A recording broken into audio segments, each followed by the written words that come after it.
Hello guys, welcome to our YouTube channel. This is the third part of the videos of commerce, and today we are going to discuss about coordination. Actually में coordination होता क्या है, and हम लोग chapter first का last topic cover कर रहे हैं जिसको बोलते हैं कोऑर्डिनेशन। क्या कवर करने वाले हैं? कोऑर्डिनेशन। कोऑर्डिनेशन का मतलब क्या होता है? समन्वय। ठीक है, मतलब कि ये क्या करता है कि हम लोग जैसे कि जानते हैं कि हमारे ऑर्गेनाइजेशन में बहुत सारे डिपार्टमेंट होते हैं। जैसे कि हम लोग ने लास्ट क्लास में कवर किया था क्या कि प्रोडक्शन डिपार्टमेंट होते हैं, सर्च डिपार्टमेंट होते हैं, ठीक है, फिनेंस डिपार्टमेंट होते हैं। तो एक बात बताइए, क्या कोई पर्टिकुलर डिपार्टमेंट अपना काम बहुत ही अच्छे से कर रहा हो तो क्या उससे हमारे ऑर्गेनाइजेशन का गोल्स अचीव हो जाएगा? नहीं हो पाएगा। ठीक है, क्यों नहीं हो पाएगा? क्योंकि ओवरऑल हमको अपना टारगेट किसका पूरा करना है? ऑर्गेनाइजेशन का टारगेट पूरा करना है। इसलिए जो भी फिनेंस डिपार्टमेंट है, सेल्स डिपार्टमेंट है, या फिर मार्केटिंग डिपार्टमेंट है, या प्रोडक्शन डिपार्टमेंट है, उन सब को अपना टारगेट इफेक्टिवली एंड एफिशिएंटली पूरा करना होगा। आपस में तालमेल मिलाकर काम करना होगा ताकि ऑर्गेनाइजेशन अपना गोल्स को अचीव कर सके। बस इसी को कोऑर्डिनेशन बोला जाता है। ठीक है, वही चीज़ यहाँ पे लिखा हुआ है। क्या है? कोऑर्डिनेशन। समन्वय क्या है? Coordination refers to integration. Integration का मतलब क्या होता है? ये आपस में जोड़ता है, एकजुट करता है। किस चीज़ को? Synchronisation of activities. मतलब जितने सारे भी एक्टिविटीज़ हो रहे हैं अलग अलग डिपार्टमेंट में, जो भी वो काम कर रहे हैं, उन सारे काम को जोड़ता है कौन? कोऑर्डिनेशन। और क्या करता है?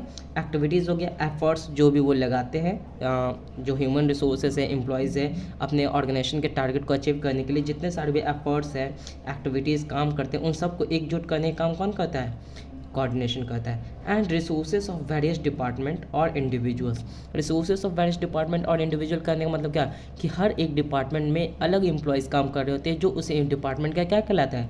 रिसोर्सेज कहलाता है, या फिर कोई इंडिविजुअल भी हो सकता है। और organisation to achieve common goals effectively and efficiently, जिससे कि क्या होता है कि हमारे ऑर्गेनाइजेशन अपने गोल्स को आसानी से अचीव कर ले, वो इफेक्टिवली और एफिशिएंटली। हम लोग लास्ट क्लास में इसको कवर कर चुके हैं कि इफेक्टिवली और एफिशिएंटली क्या होता है। तो कॉमन से लैंग्वेज में हम लोग बोल सकते हैं कोऑर्डिनेशन क्या करता है? जितने सारे वे एफर्ट्स हैं, जितने सारे वे ऑर्गेनाइजेशन में अलग अलग डिपार्टमेंट है, उन सारे डिपार्टमेंट के एक्टिविटीज़ को, ठीक है, एफर्ट्स को, इंडिविजुअल के मेहनत को, सबको एकजुट करके अपने ऑर्गेनाइजेशन के गोल को अपने ऑर्गेनाइजेशन के गोल्स को अचीव करने में जो मदद करता है उसी को क्या बोलते हैं? कोऑर्डिनेशन। इसलिए कोऑर्डिनेशन किस चीज़ पर बेस्ड है? Coordination is based on harmony. Harmony कहने का मतलब क्या होता है? What is the meaning of harmony? Harmony का मतलब ये होता है कि आपस में जो लगाव होता है, ठीक है, एक दूसरे के प्रति प्रेम होता है, ठीक है, एक होते हैं ना लव एंड अफेक्शन, कि हम अपने दोस्त के प्रति क्या करते हैं? लगाव रखते हैं, ठीक है, एक दूसरे के प्रति एक दूसरे से जुड़े हुए रहते हैं, एक दूसरे का हेल्पिंग नेचर होता है हमारा, ठीक है। तो ये चीज़ किस चीज़ पे डिपेंड करता है? हार्मोनी पर डिपेंड करता है। दूसरा, coordination is the essence of management. अब कोऑर्डिनेशन को इसेंस ऑफ मैनेजमेंट भी कहा जाता है। क्यों कहा जाता है? What is the meaning of essence? Essence का मतलब होता है क्या? सार। क्या? समन्वय प्रबंधन का सार है। ये बहुत ही ज़्यादा इम्पॉर्टेंट टॉपिक है।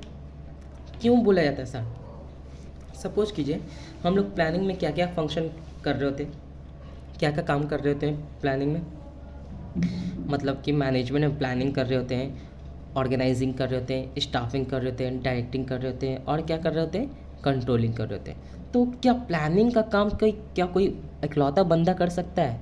नहीं कर सकता। उसके लिए बहुत सारे बोर्ड ऑफ डायरेक्टर्स होते हैं, ठीक है, मैनेजिंग डायरेक्टर्स हो सकता है, सीईओ, चीफ एग्जीक्यूटिव ऑफिसर हो सकते हैं, शेयर होल्डर्स हो सकते हैं। तो वो आपस में मिलकर क्या करते हैं? बिजनेस के गोल्स को डिसाइड करते हैं। तो क्या अगर कोई पर्टिकुलर बंदा, जब आपस में ही मेल मिलाव नहीं होगा तो क्या गोल्स का टारगेट सेट होगा? क्या कोई भी ऑर्गेनाइजेशन अपना बिजनेस कर पाएगी? नहीं। तो ये कोऑर्डिनेशन ही होता है जो आपस में लोगों को क्या करता है? एकजुट जोड़ता है और किसी भी बिजनेस के ऑर्गेनाइजेशन गोल्स को अचीव करने में मदद करता है। ये हो गया प्लानिंग का पार्ट। फिर होता है उसी तरह से ऑर्गेनाइजिंग। फिर ऑर्गेनाइजिंग में भी कोऑर्डिनेशन का ज़रूरत होता है। क्यों? क्योंकि प्लानिंग जो की है उसके अकॉर्डिंग हमको किन किन चीज़ों के रिक्वायरमेंट है, ठीक है, उसके अकॉर्डिंग हम क्या करते हैं? चीज़ों को अरेंजमेंट करते हैं। तो उसके लिए भी लोग प्लानिंग ही कर रहे होते हैं आपस में मिलजुल कर, ठीक है। फिर आते हैं स्टाफिंग। स्टाफिंग करने के लिए अब जितने सारे भी हम चीज़ों को ऑर्गेनाइज किए हों, उस काम को उसको करने के लिए कितने लोगों की रिक्वायरमेंट है, तो हम लोग स्टाफिंग करने का काम करते हैं, सही एम्प्लॉयज़ को सही समय पर हायर करने का काम करते हैं। देन आते हैं डायरेक्टिंग। तो डायरेक्टिंग में भी बहुत सारे क्या होते हैं? मैनेजर्स होते हैं, हैं, डिपार्टमेंटल मैनेजर्स होते हैं, जो आपस में मिलजुल कर अपना काम क्या करते हैं, डिसाइड करते हैं कि कौन सा डिपार्टमेंट कौन संभालने वाला है। ठीक है, तो ये आपस में मिलजुल कर जब तक काम नहीं करेंगे तब तक हमारा मैनेजमेंट का कोई भी फंक्शन सही तरीके से परफॉर्म हो ही नहीं सकता है। इसलिए अगर कोऑर्डिनेशन को मैनेजमेंट से हटा दिया जाए तो मैनेजमेंट बचेगा ही नहीं और कोई भी बिजनेस ऑर्गेनाइजेशन अपने गोल्स को अचीव कर ही नहीं पाएगा। ठीक है, इसलिए कोऑर्डिनेशन को मैनेजमेंट का सार कहा जाता है। ठीक है, अब देखते हैं इस टॉपिक को हम लोग आगे भी डिस्कस करने वाले हैं। ठीक है, इसको हम लोग क्वेश्चन बनाएंगे क्योंकि क्वेश्चन आ सकता है, बहुत ही ज़्यादा इंपॉर्टेंट है एग्जामिनेशन पॉइंट ऑफ व्यू से। देखते हैं अब क्या होता है दूसरा डेफिनेशन। आते फीचर्स पे, अभी तो हम लोग पढ़ लिए, अब आते फीचर्स पे। देखिए फीचर्स क्या होता है, फीचर्स ऑफ कोऑर्डिनेशन। ठीक है, तो कोऑर्डिनेशन का फर्स्ट फीचर्स क्या है, कोऑर्डिनेशन इंटीग्रेट्स ग्रुप एफर्ट्स। इसका मतलब क्या है, अभी हम लोगों ने पढ़ा कोऑर्डिनेशन का मेन काम क्या है, लोगों के द्वारा किए गए मेहनत को, एक्टिविटीज़ को, एफर्ट्स को एकजुट करना ताकि ऑर्गेनाइजेशन अपने गोल्स को अचीव कर सके। तो यही तो लिखा हुआ है इंटीग्रेट्स ग्रुप एफर्ट्स। कौन करता है, मतलब जितने सारे वे एफर्ट्स है ग्रुप के, अलग अलग ग्रुप के, अलग अलग डिपार्टमेंट के, उन सबको एकजुट करके ऑर्गेनाइजेशन के गोल को अचीव करने का काम जो करता है उसको क्या बोलते हैं, कोऑर्डिनेशन बोलते हैं। यही तो बोला गया। ठीक है, सेकंड पॉइंट देखते हैं, इंश्योर यूनिटी ऑफ एक्शन। अब कोऑर्डिनेशन ही होता है जो इंश्योर करता है, सुनिश्चित करता है कि लोग आपस में मिलजुल कर काम करें, क्योंकि कोई भी ऑर्गेनाइजेशन जब तक आपस में मिलजुल कर काम नहीं करेंगे तब तक कोई भी मैनेजमेंट सही तरीके से परफॉर्म नहीं हो पाएगा। क्योंकि मैनेजमेंट किसी भी बिजनेस ऑर्गेनाइजेशन को अपने गोल्स को अचीव करने के लिए सभी बिजनेस के एम्प्लॉयज़, मैनेजमेंट के एम्प्लॉयज़, मैनेजमेंट के मैनेजर्स जो भी काम कर रहे होते हैं, मैनेजमेंट के बोर्ड ऑफ डायरेक्टर्स, जो भी ओनर्स सब होते हैं, वो आपस में मिलजुल कर काम करते हैं, मिलजुल कर टारगेट डिसाइड करते हैं।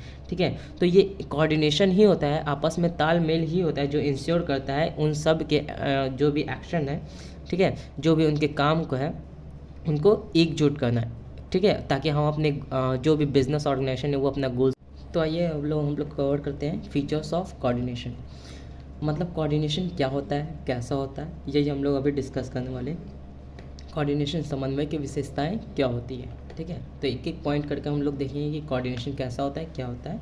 ठीक है, देखिए कोऑर्डिनेशन क्या होता है, कोऑर्डिनेशन इंटीग्रेट्स ग्रुप एफर्ट्स। इसका मतलब क्या हुआ कि अभी हम लोग ने जो डेफिनेशन था उससे ही क्लियर किया कि कोऑर्डिनेशन क्या करता है, जितने सारे भी एफर्ट्स लगाए जाते हैं अलग अलग डिपार्टमेंट्स के द्वारा, अलग अलग डिपार्टमेंट्स के एम्प्लॉयज़ के द्वारा, अलग अलग ग्रुप ऑफ द डिपार्टमेंट्स के द्वारा। ठीक है, तो जितने सारे डिपार्टमेंट के ग्रुप के द्वारा एफर्ट्स लगाए जाते हैं उन सब को जोड़कर अपने ऑर्गेनाइजेशन के गोल को अचीव करने का काम कौन करता है, कोऑर्डिनेशन करता है। तो इसलिए बोला गया कोऑर्डिनेशन कैसा है, तो कोऑर्डिनेशन इंटीग्रेट्स करता है किस चीज़, ग्रुप एफर्ट्स को, अलग अलग डिपार्टमेंट जो होते हैं हमारे ऑर्गेनाइजेशन में, हमारे बिजनेस में, उसको सबको एक जगह कर मतलब सब अपना अपना काम को एकजुट करने का काम, अपने ऑर्गेनाइजेशन गोल्स को अचीव करने का काम जो करता है वो कौन करता है, कोऑर्डिनेशन करता है। इसलिए कोऑर्डिनेशन क्या बोला गया, coordination integrates group efforts. Second point देखते हैं क्या है, इंश्योर यूनिटी ऑफ एक्शन। इसका मतलब क्या हुआ कि कोऑर्डिनेशन क्या करता है कि यूनिटी ऑफ एक्शन, मतलब कि जितने सारे भी एक्शंस है अलग अलग ऑर्गेनाइजेशन, अलग अलग डिपार्टमेंट के द्वारा काम किए जाते हैं उन सब को एकजुट करने का काम कौन करता है, कोऑर्डिनेशन करता है। तो यूनिटी ऑफ एक्शन कहने का मतलब क्या, अगर सपोज़ कीजिए कि कोई अलग, मतलब कि कोई भी डिपार्टमेंट्स, अलग अलग डिपार्टमेंट्स, क्या एक डिपार्टमेंट अपना काम बहुत ही अच्छे से करे, ठीक है, तो क्या हमारे ऑर्गेनाइजेशन का गोल्स जो है, ठीक है, क्या वो अचीव हो पाएगा, नहीं हो पाएगा।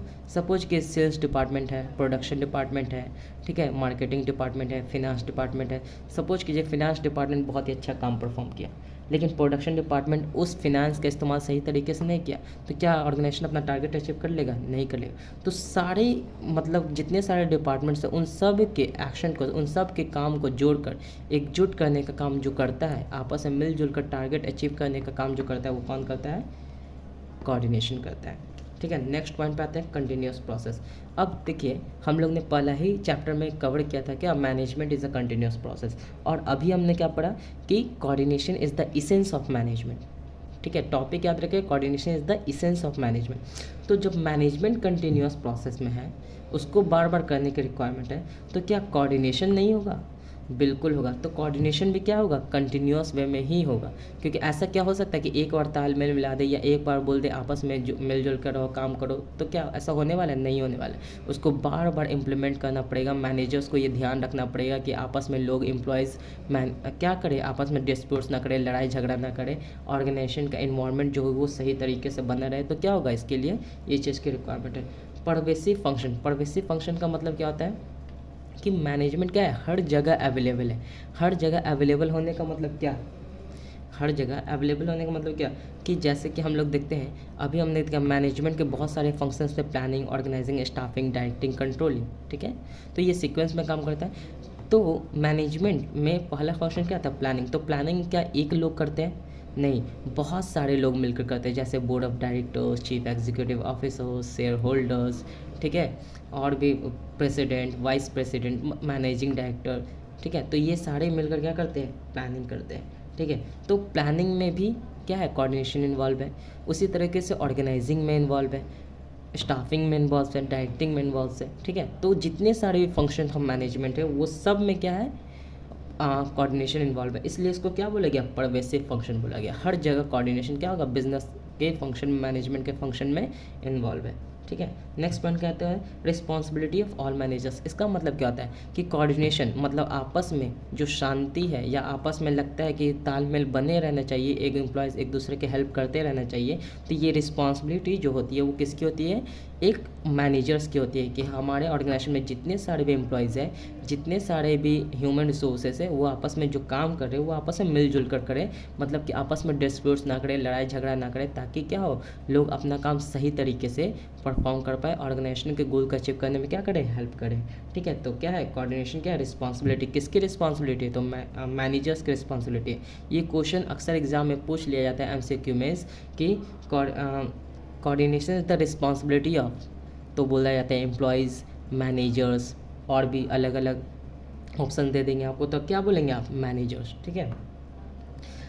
नेक्स्ट पॉइंट क्या है, डेलिब्रेट फंक्शन। डेलिब्रेट फंक्शन कहने का मतलब क्या, तो डेलिब्रेट फंक्शन कहने का मतलब कि कोऑर्डिनेशन को जब प्लानिंग किया जाता है तो उसी समय इस तरीके से किया जाता है, आपस में मिलजुल, मतलब आपस में एक दूसरे का सपोर्ट करके, आपस में एक दूसरे को इस तरीके से प्लानिंग किया जाता है कि वो डेलिब्रेट जानबूझकर बनाया जाता है कि आने वाले समय में जितने सारे भी एम्प्लॉयज़ हैं हमारे ऑर्गेनाइजेशन में काम करने, तो वो सब भी इस चीज़ को मेंटेन करें, आपस में लड़ाई झगड़ा ना करें। इसलिए क्या किया जाता है, रूल्स एंड रेगुलेशन बनाए जाते हैं, मैनेजर को रखा जाता है, सुपरवाइज़र को रखा जाता है, ठीक है, ताकि वो क्या करे कि आपस में जो भी है अपने ऑर्गेनाइजेशन में जो काम कर रहे हैं वो अपना काम सही तरीके से परफॉर्म कर सके। तो ये किसके द्वारा सेट किया जाता है, टॉप लेवल मैनेजमेंट के द्वारा सेट किया जाता है, ठीक है। तो ये क्या है, डेलिब्रेट फंक्शन बोला गया, किसको, कोऑर्डिनेशन को, ठीक, समझ में आया। जानबूझकर बनाया जाता है इसको कि आप किसको रिपोर्ट करेंगे, अगर आपको किसी से प्रॉब्लम हुआ तो आप किससे पूछिएगा, ये सारी चीज़ कौन बनाता है, टॉप लेवल मैनेजमेंट बनाते हैं। तो जाहिर सी बात है ये क्या हो गया, जानबूझकर बनाया जाता है, इस तरीके से डिज़ाइन किया जाता है कि आपस में लोगों का डिस्प्यूट्स या फिर लड़ाई झगड़ा ना हो। नेक्स्ट पॉइंट होते हैं गोल ओरिएंटेड। गोल ओरिएंटेड कहने का मतलब क्या, मैनेजमेंट ही होता है जो अपने टारगेट को अचीव करने में क्या करता है, हेल्प करता है, ठीक है। तो उसी तरह से कोऑर्डिनेशन भी क्या करता है, उसका ये फोकस क्या होता है कि आपस में मिलजुल कर काम करे और अपने टारगेट को क्या करे, अचीव करे। At the end of the सबका गोल्स तो क्या होता है, अपने ऑर्गेनाइजेशनल गोल्स जो भी डिसाइड किया गया है मैनेजमेंट के द्वारा, उसके टारगेट को अचीव करना। तो कोऑर्डिनेशन क्या करता है, गोल ओरिएंटेड करता है। अगर सोचे कोई टारगेट रहेगा तभी तो हम आपस में डिस्प्यूट्स नहीं करेंगे, लड़ाई झगड़ा नहीं होगा, अपने काम पे फोकस करेंगे। तो क्या है, कोऑर्डिनेशन कैसा है, गोल ओरिएंटेड फंक्शन है, ठीक है। तो यहाँ तक हम लोग ने कवर कर चुके हैं फीचर्स ऑफ कोऑर्डिनेशन, क्लियर है। चलिए